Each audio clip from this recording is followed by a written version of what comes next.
The easier cards to pick. We were super successful with our picks. We're all up money with our bets. Made some money with Monkey Knife Fight. Overall, an awesome weekend for us and for you because the fights were really good. And if you followed along, you made some money. I am going to go through our bets. I'm going to go through our Monkey Knife Fight picks. We're going to talk about the fights, and then we're going to find out who won our free DraftKings league because the winner gets money from me. If the winner is a member, I will send them $30. If the winner is a subscriber, I'll send them $15. So if you are the winner, I didn't look yet. So if you're the winner and you're watching this and you're not a member, become a member before I get there. Because once I get there, that's it. I can't keep retroactively giving people more and more money. Go to wewantpicks.com. If you go to /bets, you can get a promo code up to 100% deposit match, 125% deposit match, $2,500, $1,000, all sorts of different options for different people. Go there, get your free money, and let's talk about my bets. So my big miss was Nasrat Haqparast. 2 units I put on him. 2 units. That was so dumb. So dumb. I thought, you saw the breakdown. I thought Dan Hooker was just done, right? I thought he took too many beatings, was knocked out too many times, and that's pretty much it. A guy like Nasrat, that kind of power, I thought he'd make something happen. If you saw all the pre-fight stats, Nasrat has he was right above Dan Hooker with the amount of strikes thrown per fight. And he threw nothing. He was super hesitant, gun shy. And Dan Hooker learned how to wrestle all of a sudden. So I missed that. 2 units. This is what happens. When I start upping units, that's what happens. I'm very conservative, which is why I'm up money every single week. 2 units, 3 units every week. But I'm conservative. I don't chase big payouts. And I bet with normal portions of money. I put 2 on Nasrat. That goes against what I normally do, and I paid for it. But my next one, Roxanne Modafferi wins inside the distance, decision, no action. I got a refund on that because she didn't win inside the distance. It did go to a decision. And you saw the logic. She doesn't get finished. So she'll take whatever beating, and if she gets smoked bell to bell, which is what I thought would happen, I get a refund, and it doesn't matter. But if she pulls a Macy Barber, pulls out a Hail Mary, makes something happen, I would have gotten paid. So that's why I like that insurance bet. Good money if you hit, and if you don't hit, it doesn't matter. You get a refund. You're only going to find that at wewantpicks.com/bets, and it's the Bet Online promo. They have the best prop bets by far. The next was Shevchenko Murphy over 2.5 rounds, -142. I was confident that Lauren Murphy was going to lose, but Lauren Murphy is really tough, and she was going to last a little bit, survive a bit, and she did. Robbie Lawler wins inside the distance, +215. I hit it, obviously, but somewhat of a mistake, right? So Robbie Lawler wins inside the distance. More than doubled my money. Great. Jacob, when we get to his bets, Jacob did Robbie Lawler wins by KO or TKO, and he did it in every round, and he ended up getting paid out +1,600. That is, that was the way to go because at the end of the day, Robbie Lawler wasn't going to win by submission. So I probably should have done that. And these are the times where I'm a little too conservative for my own good, right? The safer bet, but the much lower odds. He got paid 8 times more than I did. He lost 2 units on rounds 1 and 2, but hit it in round 3. Either way, I'm a little conservative. I still am up, and I still hit that one. And then I did a parlay. I haven't done a lot of parlays recently, but if you watch this channel, when I do parlays, I basically take 2 of the I'm positive they're going to win, but they're not way overpriced. I smash them together. So the Vishvili was -2 something, Dawkins -2 something. I put them together. I got +104. So I got, plus money. I put 2 units on that because I was very confident in that one. So I'm up 2.9 units, almost 3 full units on the night. This is like the 10th or 15th week in a row where I'm up units. I'm feeling really good. I'm on some sort of wild hot streak. I don't think it can last forever. So I'm going to lose. I just don't know when. Hopefully you followed along. I also had this interesting bet. Carlos Estrada watched the Chris Dawkins breakdown and said, you can see it here. Well, this is the second part. What he said was, a lamb to slaughter, that's crazy.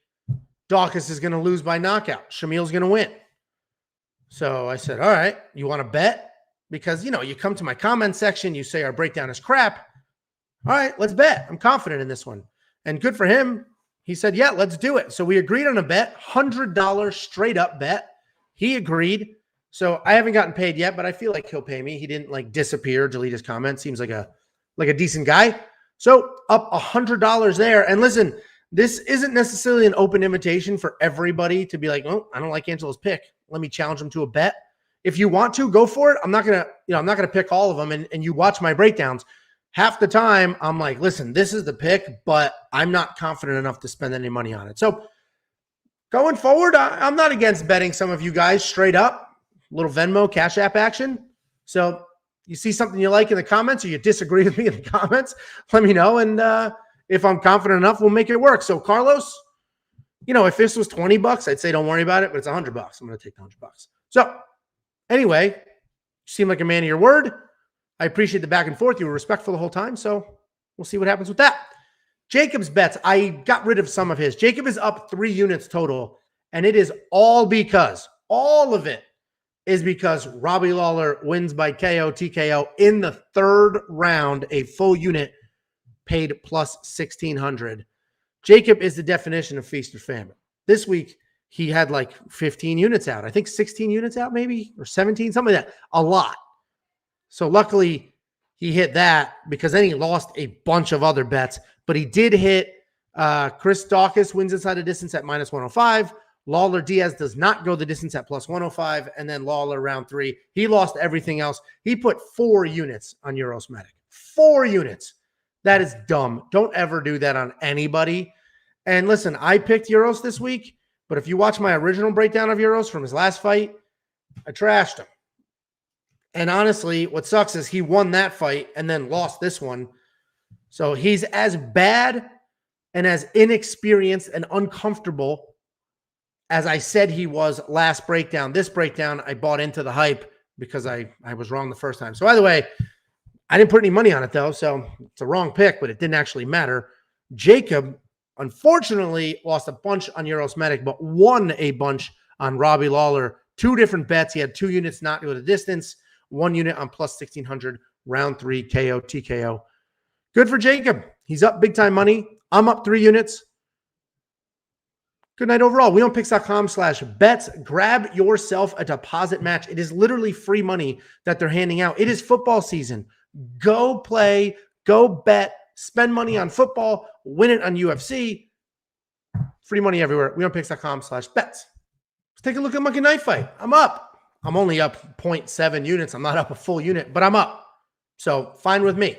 So I did Diaz Lawler more. That paid out at 2.5 times my money. I got a rapid fire. I picked Davishvili and Modafferi. That paid out at 3 times my money. And then Knockout Kings, I put 2 full units. The only knockout was Chris Dawkins. And this is why the payout is 1.25, because you've heard me say this a million times. I'm conservative. I'd rather get 25% profit basically as a guarantee than chasing, higher payouts and have issues. Because listen, Medic, everybody thought was going to win by knockout. He got knocked out. And then if you look here, I have Dawkins and his opponent. So I have both of them in that because I knew that was going to end by stoppage. I was 95% sure Dawkins was going to do it, but it's still 2 heavyweights. There's still power there, so anything can happen. And that's the beauty of Knockout Kings. You can double up a fight. If you know a fight's not going to go the distance and there'll be a KO, double it up and guarantee yourself 25% profit. wewantpicks.com/MKF, a 100% deposit match up to $100. There's free money there. Play the free money. Play some of these lines. And then my misses, I had Hooker, hack harassed, less. I thought there was going to be a stoppage there. Way off. I had a rapid fire where I picked Diaz and Shevchenko. Both of those fights were by stoppage, so didn't hit that. And then I had a slate, a 3-fight slate. I had Davishvili, Hooker, and Modafferi, and I missed that as well. So I won 3, I lost 3, and I'm still up money. And that is the beauty of Monkey Knife Fights, because every single fight is, or every single pick is 2.5 times, 3 times, 20 times. If you really want to get crazy, the 3 for 3 is 5 times. Lots of money there. It is a ton of fun. They also have football lines. If you're confident in your football knowledge and rushing yards, touchdowns, they have a touchdown version of Knockout Kings. Ton of fun if you know your sports. wewantpicks.com/MKF. Sign up, promo code WWP for your instant deposit match. Let's talk about some fights. They were all awesome. Every single one was awesome. I'm going to talk about the main card and those fights. We had Jessica Andrade versus Cynthia Calvillo. I mean, that was an easy pick, right? We went 5-0 on picks in the main card, but I imagine most people did. I think this was one of the easier cards to pick. So if there's people out there that didn't do well this week, at least with their picks, I don't know what to tell you because this was one of the easier cards. So Jessica Andrade bullied her way through big, heavy punches, had Cynthia backing up, had Cynthia worried about taking shots, just beat her up, controlled her. My breakdown was Cynthia's not great anywhere. She's pretty good everywhere, but not great anywhere. And that was pretty obvious, right? Her striking was okay. Didn't really see any takedowns, but, just got beat up, wasn't comfortable, would turn her head when Andrade came forward, and Andrade came forward, laid into her, big, heavy punches, bully tactic, and then got it done. No real surprise. Andrade is going to beat everybody outside of the top 2 or 3, every single person. But then she's going to lose to the top 1, 2, or 3, depending on what weight class she wants to keep in. So Andrade, I am curious to see, watch her evolve, see where she goes, see who she fights next. But, it's an interesting dynamic in these divisions because the champions are so ridiculously dominant. And then the number 2 or 3 are also pretty dominant. And then it's a big fall off. So what do? You have Jessica Andrade beat up every contender, so there's nobody to fight the champ? Or do you just have Jessica Andrade continue to fight the champ forever, like Uriah Faber back in the day? It's a weird dynamic, but good for Jessica Andrade. Super easy pick. I honestly should have put a money line bet there because the odds weren't that bad, but super easy pick. Great for her. It went exactly as I thought it would. Curtis Blades versus Jairzinho Rozenstruik. This went how we thought it would too. What was my breakdown, right? He just needs 3 takedowns. It was a little tougher than that. I mean, and his eye almost swole completely shut. I got a little bit nervous going into the 3rd round that the doctors were going to stop it because the eye was shut. There's no way he could see out of that eye. And we're talking about Curtis Blades' eye if you didn't see the fight. If it was cut, they would have stopped it. But because it wasn't bleeding, they just let it go. By the way, Curtis Blades, listen, when he let his hands go, they weren't terrible. His shots, when he committed to them, were fantastic. He had a couple later in the fight, a couple horrendous takedowns. He would lower his level, lean in, turn his head like he was afraid to get hit. That's what little kids do. I coach wrestling, and the little kids, they shoot like this. And Curtis Blades had a few of those later, would get halfway down and then bail on it. That made me nervous, but he stuck to a game plan. He's a big dude. He's a powerful dude. He's super young. If he starts to get more comfortable with his hands, I think he'll be a real threat. I mean, he's a little chinny, though. He's a little chinny. The eye swelled up because he didn't commit to a shot, took a half a shot, and Jairzinho just kneed him right in the face, and that eye swelled up. So, we'll see what happens. Did Jairzinho lose any stock after this fight?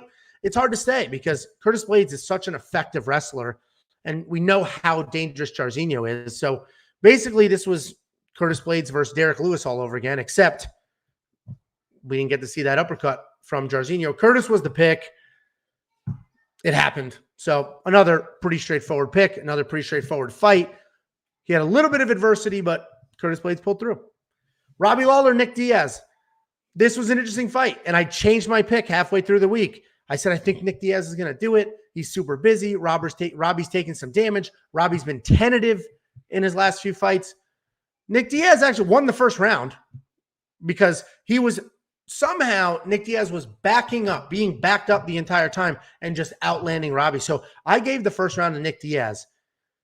Robbie Lawler came out, guns blazing, then just stopped. 2nd round, gun blazing, then just stopped. So, it looked like Nick Diaz was pouring it on, was going to, just stick to that volume game plan. And then he just broke.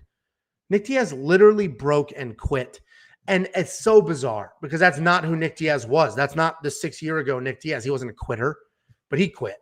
He grabbed his knee. Oh, it's my knee. Oh no, it's I'm done. I'm not getting up. It was very interesting. It was weird. In our original breakdown, I said, I think Nick gets it done, volume, blah, blah, blah. Then he did the interview with Brett Okamoto and was like, I feel like I'm going to lose. I don't want to be here. I don't know why I'm doing this. This is stupid, but blah, blah, blah. Why would my manager? And it was very negative. And listen, he speaks the truth. Even Dan Kramer, who's on this show, was texting us saying he's the only one that's telling the truth. That is what it is like fight week. You doubt yourself. You don't have confidence. You're wondering why you're there. You're wondering how it's going to go. And, so he speaks the truth is what Dan was saying, and I believe him, but he broke. 6 years off is a long time off. Robbie Lawler's a real tough dude. I bet on Robbie Lawler. I'm glad Robbie Lawler won. Honestly, it would have been so much better for the UFC if Nick Diaz won, though. Like, I'm glad Robbie won because I like Robbie. He's been around forever. Good for him, right? He's been taking his career seriously this whole time. But if Nick Diaz went out there and beat the brakes off of Robbie Lawler, imagine all the mega fights we could have after that. So many options. So many options. Because the Diaz brothers just have this ability to win one single fight and then convince you that they've earned a title shot. So for the sport, for the UFC, for the buys, for the entertainment factor, Nick Diaz winning would have been better. You know, for the integrity of it all, Robbie Lawler has been putting his time in. He's been out there the last 6 years competing, doing the right things, former world champion. So Robbie Lawler won. I made money on Robbie Lawler winning. So good for him. And hopefully, I hope Nick Diaz sort of shook out all the cobwebs, all the craziness, and then we see him in another fun fight. Honestly, put him against Conor McGregor or George Masvidal. One of them, right? They're both coming off losses. Masvidal coming off 2 in a row. Conor McGregor coming off 2 in a row. Give him one of them. It'll be a nice, big, fun fight. Give him one of them. Throw it as a feature fight just like this was. Valentina Shevchenko versus Lauren Murphy. I mean, I made money on this fight. And I made money because I picked the over on rounds. I knew Lauren Murphy was super tough, but I also knew she had nothing to offer. Nothing to offer. She's not a great striker. She's not a great grappler. She's not great at anything. She's just really strong and has more will and grit than 98% of the people out there. So she showed that toughness. She showed that heart. I knew she'd be tough to put away, but Valentina is an absolute savage. Look at her face in this picture. She's just a complete level above every single person in that division. And I know people are saying she's got to fight Amanda Nunes, but why? Like, why does she have to fight Amanda Nunes?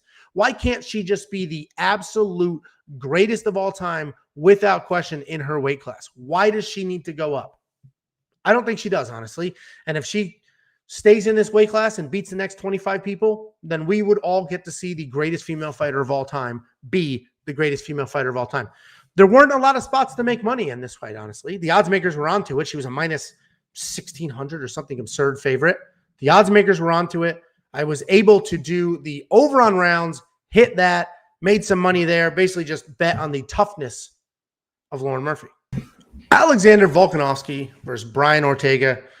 This went as I expected. Listen, Brian Ortega is tough. We knew he was tough. Look at his face. Look at the brutalizing he took over the course of that fight. You know, he was live for a submission. He showed us that he was live for a submission. There was a few opportunities that he had. I wouldn't necessarily say he blew them because, Volkanovski's super tough. But I will say there were a few spots where I was like, oh my God, Brian Ortega's going to get this. There were a few spots where I thought he was going to get it. But then he did seem to, once he lost the position, which he's fighting the world champion, that's going to happen. He did seem to just, all right, well, that was my best shot. But listen, Brian Ortega is super tough. I think every single thing that Alex Volkanovski said this week was spot on. That Brian Ortega doesn't take this as seriously as he should. Showing up 10 minutes late here, 10 minutes late there. It just shows it's just a different level of dedication. And Alex Volkanovski said it best when he said in one of the embeddeds, he said, there's literally nothing special about me. There's nothing special about me. I am not any more naturally gifted than anybody else. I just put in the time. I put in the time. I've dedicated my life to this. I don't cut corners. And honestly, I 100% believe that is the difference in this fight. I think that was a difference. I think Brian Ortega is naturally gifted. And you saw that here. And he's super tough. Nobody's saying he's not tough. He's super tough and he's naturally gifted.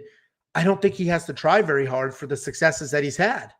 And when you get into the fights with these types of guys that have worked for every little thing that they have, you'll see the gap there. So Brian Ortega, I'm really interested to see what happens to him next. His jiu-jitsu is fantastic. His hands were okay.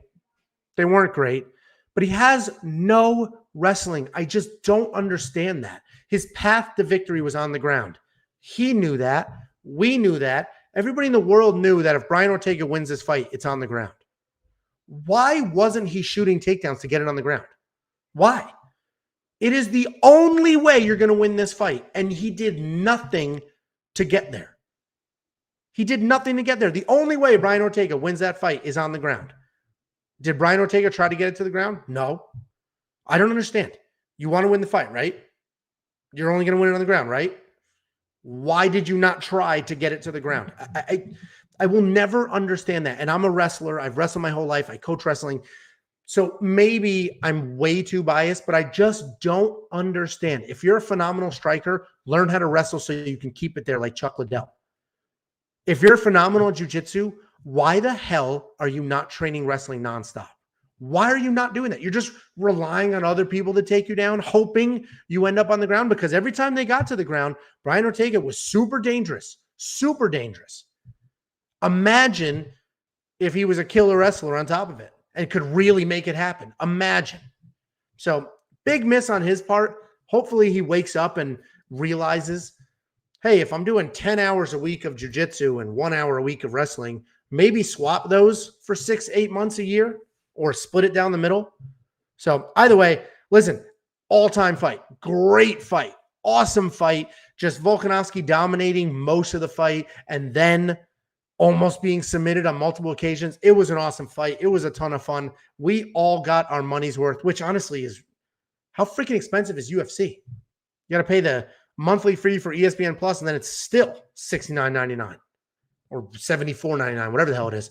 Not cheap, but this card, we got our money's worth. The entire thing was a ton of fun. I'm up money. Jacob's up money. Did well in night fights.